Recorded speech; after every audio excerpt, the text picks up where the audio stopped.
So Komal, tell me something about you. Okay, so I am final year PhD student at IIT Delhi. I'm also University of Birmingham in an institute fellow, and I am looking at air pollution as my doctoral study. About you? So I work as a postdoctoral research fellow at University of Birmingham. So I joined University of Birmingham as a PhD student in 2013, Okay. and after that I worked for Roy Harrison for a year, and after that I joined ASAP East Africa project with Okay. Francis Pope. Yeah. It's nice. I work with Professor Mukesh Khare, and my PhD topic is about looking at ground level ozone pollution in Delhi. I am looking at nitrogen oxide emissions and volatile organic carbon emissions and how they interact to form ground level ozone, to look how much of ground level ozone is forming within the city, how much of it is coming from outside, the transport of ex situ ozone, so that I can see the net ozone in Delhi. And I've also been looking at particulate matter pollution in Indo-Gangetic Plain, because that's one of the most polluted plain in India, and which covers Delhi within it, and so that I can understand PM 2.5 and PM 10, which have come up as a havoc in the city. And so, what's your research about? So basically, I work on air pollution measurements, Okay. and also I work for the public health as well. So currently we have quite few projects. The one of the big project we have in East Africa, and which is like more about looking on the air pollution and public health, and also make the strategy for the future there. So basically in East Africa we have a problem that there is a lack of air quality data. Okay. That's great. And the other thing is the because the instruments is the air pollution measurement instrument is very expensive, and stabilizing the good network there is very difficult using if we use these the expensive instruments there. It's not affordable in low and middle income countries. Okay. So our approach to build the low cost sensors and also set up a network there and measure the long term air quality data, which will help to understand the air pollution source and air pollution conditions in past and future as well. Okay. We are also using the visibility approach as well, as visibility is the the air quality One of the indicator. indicators. During my PhD I developed a light extinction model. Okay. But that time I used the 10-year air quality like PM data to predict the historical aerosol, but we have difficulties in Africa. We don't have any ground based Historical data. measurements. So what exactly we are trying to do, we are trying to get some satellite data, and this satellite data will help to understand and help to predict the historical aerosol data in Africa. Okay. So currently this we have a big project. The another project we have a collaboration with University of Illinois Okay. and the University of Birmingham. We are also not directly but indirectly collaborated with IIT Delhi. Okay. So this project is mainly on looking on the particle metals and the chemical compositions as well. So we had some sampling in Birmingham last year, and we also aim to do some sampling in Africa and US as well, and these samples will be analyzed in USA because they have some good Analyzing techniques there. So probably I will travel next month to see how they do the analysis there. That's something interesting. And the another project we have with the its internal project is with the University of Birmingham, which also looking some the atmospheric chemistry. Okay. So it measures the hono nitrous acid. No. So yeah, so I also worked during my PhD on the hono, and we had the sampling during solar eclipse. So we have really good result during that time, and which is probably will publish very soon. That's nice. So yeah. So what about you? What exactly you're looking after your PhD? Okay, so hearing your these many nice collaborative projects Yeah. brings me to talk about two of the major projects that we are doing right now and collaborating with University of Birmingham. So one of them is ASAP project, is one of the very famous project, has got a lot attention to it, is about understanding particulate matter profiling within the city and into the NCR. So they're doing monitoring to some of the background stations within the more hotspot stations within the city, and some of the stations which are away from the city, in the direction of the wind speed, just to understand how much of particulate matter is coming to the city, how much of them is being generated within the city due to the road dust and construction, so that they can solve the particulate matter pollution. So you research more about the modeling, or do you involve the the ground-based measurements? Okay. Or So this one is not exactly my PhD topic or my project. This is one of the project that my professor has undertaken. My PhD is about chemical transport modeling of ground level ozone, where I model ground level ozone with the help of emission inventories of basic criterion, actually precursor pollutants such as NOx and VOCs and carbon monoxide. So I'm trying to see the ozone profile over Indo-Gangetic plain, majorly at Delhi, that how much of it is being generated within the city. I validate my model. I'm working with WRF Chem. I validate my model with ground observation that are being monitored in the nation with our with our national air quality monitoring program, which is running in Delhi city and other cities. So they're monitoring criteria pollutants at all the major hotspot station and the quiet places of the city. So I'm taking the ground level observation from there, and some of the observation that are being carried out with some of the projects. So I'll validate my model from there, and of course, as one of your projects, I've already known that Delhi is known for these two notorious pollutants, particulate matter and ozone. So I'd also check the kind of oxidative relationship both of them share over Delhi. So maybe once we can have a profile of ozone and particulate matter over Delhi, we can understand which are the sources and which are the season when they are highlighted, or which are the hotspots where they are higher in concentration. And then maybe we look at the the sources which are encouraging the concentration at these places, and maybe cap over it. That's the another agenda inside of it, the policy side of it, where we discuss our results with the government, include the representative of government, say MHRD, MOEF, MOES, DST, and then they understand these results, and maybe some of the policy changes can come up for the city. And the other sister cities for the country. So I think that's my major work about. Yes. okay. And so this brings me about the workshop that's happening. So you've come to India to attend the workshop as one of the Yes. delegates. Yeah. And you're of course going to meet people from, say, African countries, Kenya, Nairobi, and we have South Asian countries where we have India, China. We've got UK and USA on board. We have also got Nepal and Philippines on the board. And you're going to meet a lot of policymakers, researchers, academicians, stakeholders, and people from government within the city, right? So it's a nice plate with everyone working towards the major cause of solving air pollution. Definitely, yeah. And some of the people who are attending the workshop are one of your collaborators in major projects, and your professor from PhD is also joining the workshop.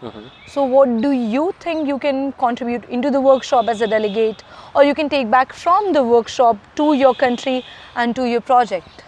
So definitely, I work for. I'm working for Africa, and I am also working for USA as well. I have a project in India as well. So what these experience working in different countries, definitely if I share with these people, because when you go to the different countries to work, especially in air pollution measurements and the public health sector, you get lots of difficulties. Okay.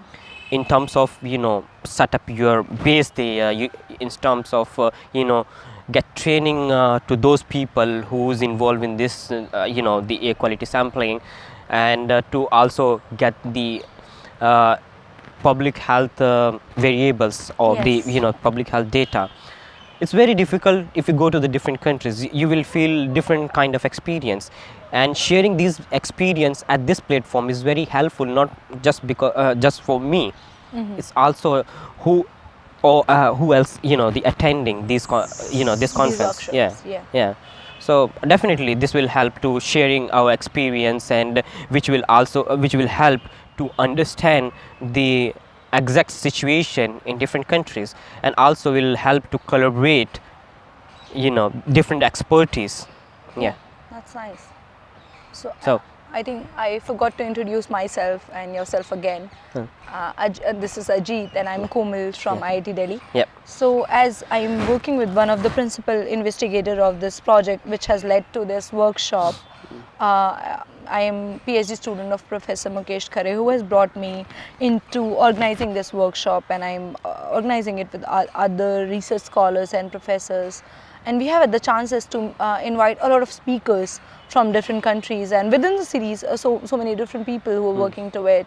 And it's nice to see how different people from different countries are going to talk about their air pollution status, how their historical trends have been, what are their major pollutants, what are the kind of techniques they are using, Definitely, yeah. whether it be the monitoring ones or the modeling ones, and the kind of challenges they have. Of course, I think the very interestingly, the way you talked, how African challenges are very different from what you had in UK. Yeah, And I'm sure they'll be very different from what we are having in India.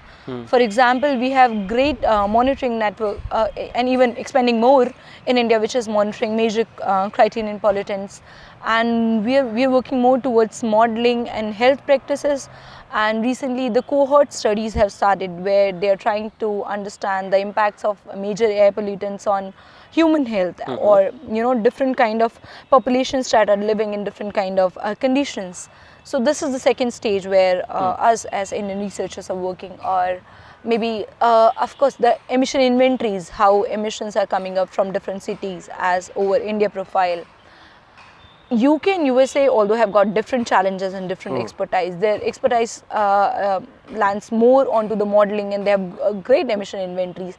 I would say more updated emission inventories. How has it been for you to work with the UK air pollution data? What do you think is what your strength out there is, or what are the kind of challenges specifically you are looking forward that you would like to get addressed through this workshop that's happening? So basically in UK, if you see, we have a really good network, the air pollution network, really nice network there. Okay.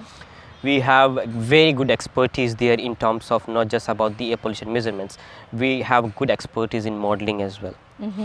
And if you see from the records, after the 1952, there was the biggest London smog, smog. London smog, and the similar kind of smog happened in Los Delhi Angeles, in Delhi. 2017.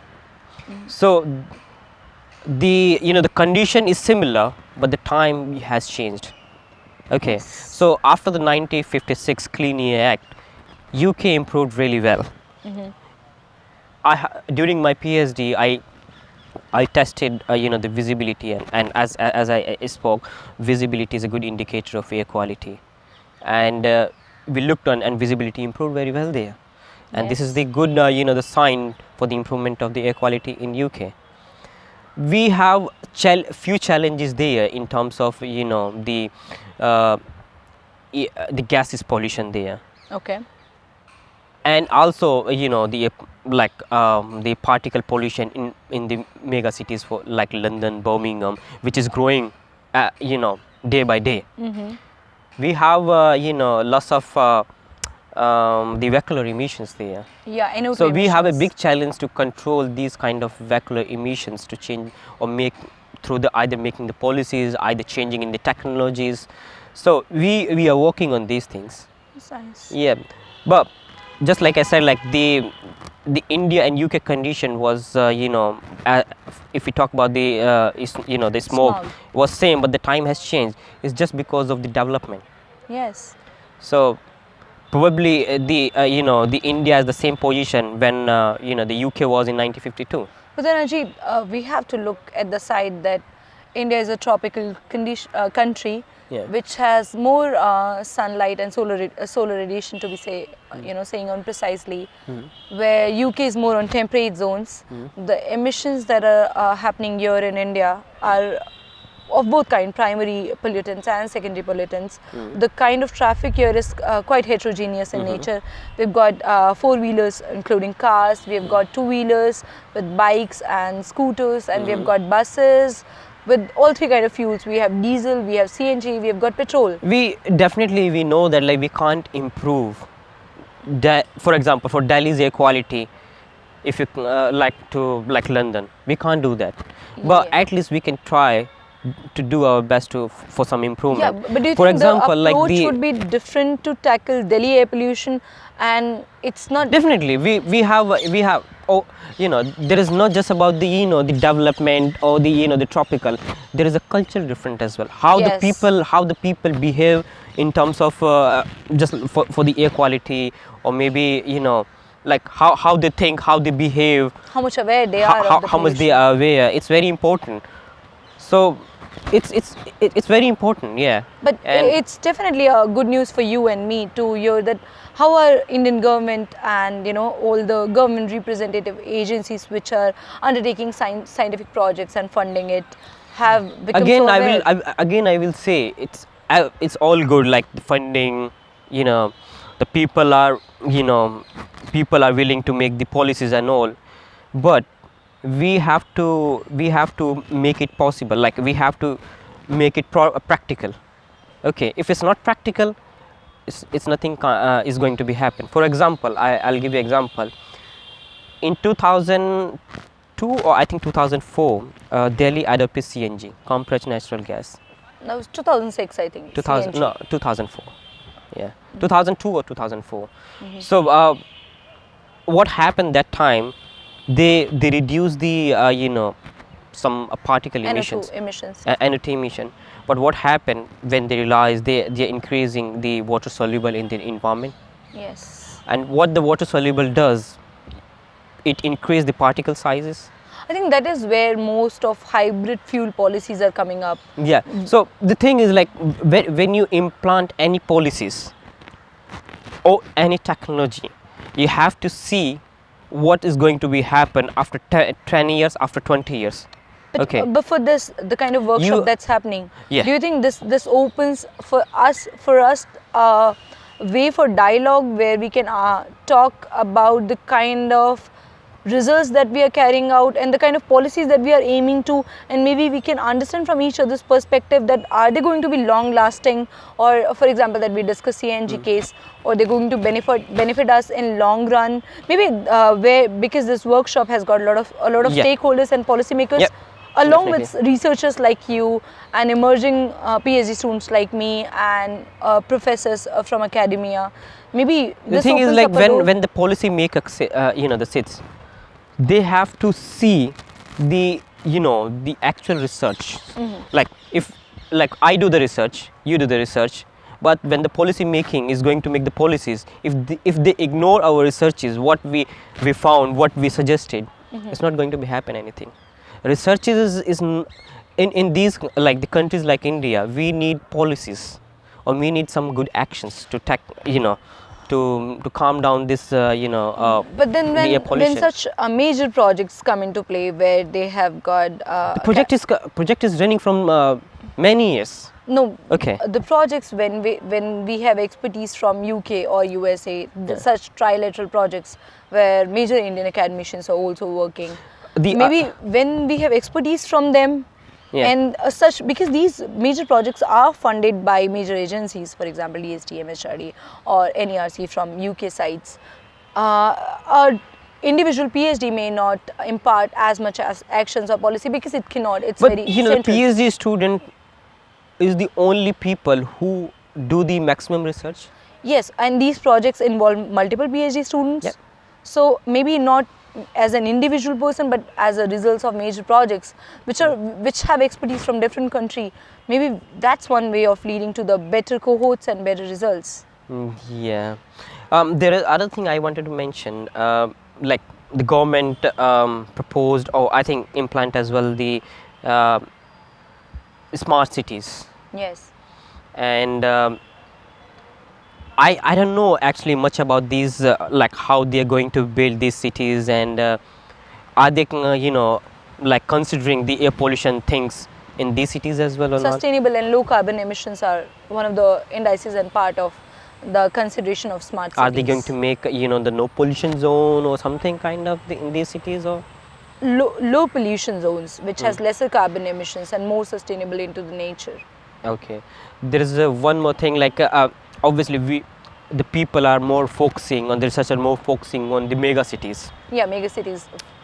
For example, I never heard anyone did the research on my city. I have a big city, like Okay. it's a called Saharanpur, and I never heard any research from there, and it's too much polluted. Obviously, the people from there also breathing that the dirty air. Oh, so you think Okay, that so we are just thinking like the people who's living in the mega city cities like Delhi and Mumbai yeah, and he's just Bangalore. suffering. No, it's not the right thing. The people are suffering air pollution problems in small cities, small towns, villages as well.